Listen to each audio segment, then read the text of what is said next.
Hi குட்டீஸ். போன வாரம் என்ன பார்த்தோம்? ஆபிரகாம் மற்றும் அவங்க குடும்பத்தாரெல்லாம் எகிப்திலிருந்து திரும்பவும் கானானுக்கே வந்துட்டாங்க. அவங்க கூட எகிப்திலிருந்து ஆகார்னு சொல்லி ஒரு அடிமை பெண்ணும் வந்தாங்கன்னு சொல்லி பார்த்தோம் இல்லையா? சரி, இந்த வாரம் என்ன நடந்துச்சுன்னு பார்க்கலாமா?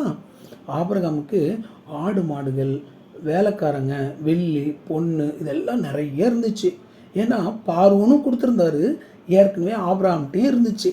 அதனால் ஆபிரகாம் பெரிய பணக்காரனாக ஆயிட்டார். ஆபிரகாம் கூட வந்த லோத்துக்கும் என்ன இருந்துச்சு? ஆடு மாடுகள், கூடாரங்கள்லாம் இருந்தது. இவங்க எல்லாம் ஒரே இடத்துல ஒன்றா இருப்பதற்கு அந்த இடம் என்ன செய்யலை, போதுமானதாக இல்லை. ஒரு நாள் ஆபிரகாமுடைய மந்தை மேய்ப்பருக்கும் லோத்துடைய மந்தை மேய்ப்பருக்கும் வாக்குவாதம் வந்து அது சண்டையாயிடுச்சு. அந்த காலத்தில் அவங்க இருந்த நாட்டில் கானானியர், பெரிசியர்லாம் இருந்தாங்க. இப்போ சண்டை இருந்துச்சுன்னா அவங்கெல்லாம் பார்ப்பாங்க இல்லையா? அதனால் ஆபிரகாம் லோத்தை பார்த்து என்ன சொன்னார் தெரியுமா? எனக்கும் உனக்கும், உன்னுடைய மந்தை மேய்ப்பருக்கும் என்னுடைய மந்தை மேய்ப்பருக்கும் சண்டை வேண்டாம், நம்ம எல்லாம் சகோதரர்கள், சமாதானமாக போயிடலாம். இந்த தேசம் எல்லாம் உனக்கு முன்னாடி இருக்குது, நீ என்னை விட்டு போகிறதா இருந்தால் போகலாம். நீ இடதுபுறம் போனால் நான் வலதுபுறம் போகிறேன், நீ வலதுபுறம் போனால் நான் இடதுபுறம் போகிறேன் அப்படின்னு சொல்லி விட்டு கொடுத்தாரு. அப்போது லோத்து என்ன பண்ணார்? ஒரு மலைப்பகுதியில் ஏறி இருந்து பார்த்தாரு. அங்கே யோர்தான் நதிக்கு பக்கத்தில் நல்ல தண்ணி ஓடுற செழிப்பான ஒரு இடம் ஒன்று இருந்துச்சு. அதுதான் சோதோம் என்கிற ஒரு ஊர். அந்த ஊருக்கு போகிறதுக்கு அவர் தீர்மானம் பண்ணார். இப்படி ஒருத்தருக்கு ஒருத்தர் என்ன செஞ்சுக்கிட்டாங்க, பிரிஞ்சிட்டாங்க. லோத்து எங்கே போயிட்டாரு? சோதோம் பட்டணத்துக்கு போயிட்டாரு. ஆபிரகாம் என்ன பண்ணிட்டாரு? கானான்லே இருந்துட்டாரு.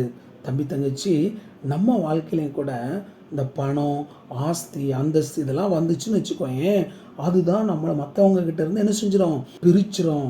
இந்த சோதோம் என்கின்ற பட்டணம் கர்த்தருடைய தோட்டத்தை போல ஒரு செழிப்பான ஒரு பட்டணம் தான். ஆனால் அங்கே இருக்கிற மக்கள் எப்படி இருந்தாங்க? ரொம்ப மோசமானவங்களாக இருந்தாங்க. கடவுளுக்கு முன்னாடி ரொம்ப பாவமான செயல் செஞ்சிட்டு இருந்தாங்க. லோத்து ஆபிரகாமை விட்டு போனதுக்கப்புறம் கர்த்தர் ஆபிரகாம்கிட்ட என்ன சொன்னார் தெரியுமா? நீ பயப்படாத, உன் கண்களை ஏறெடுத்து பாரு. நீ இருக்கிற இந்த இடத்துல இருந்து வடக்கையும் தெற்கையும் கிழக்கையும் மேற்கையும் பாரு.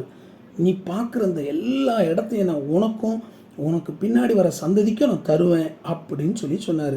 அது மட்டும் இல்லை, நீ எழுந்து இந்த தேசத்தினுடைய நீளம் அகலம் எவ்வளவோ அவ்வளோ தூரம் நடந்து போ, இது எல்லாம் உனக்கு சொந்தம் அப்படின்னு சொல்லி சொன்னார். அதே போல் ஆபிரகாம் என்ன பண்ணார் தெரியுமா?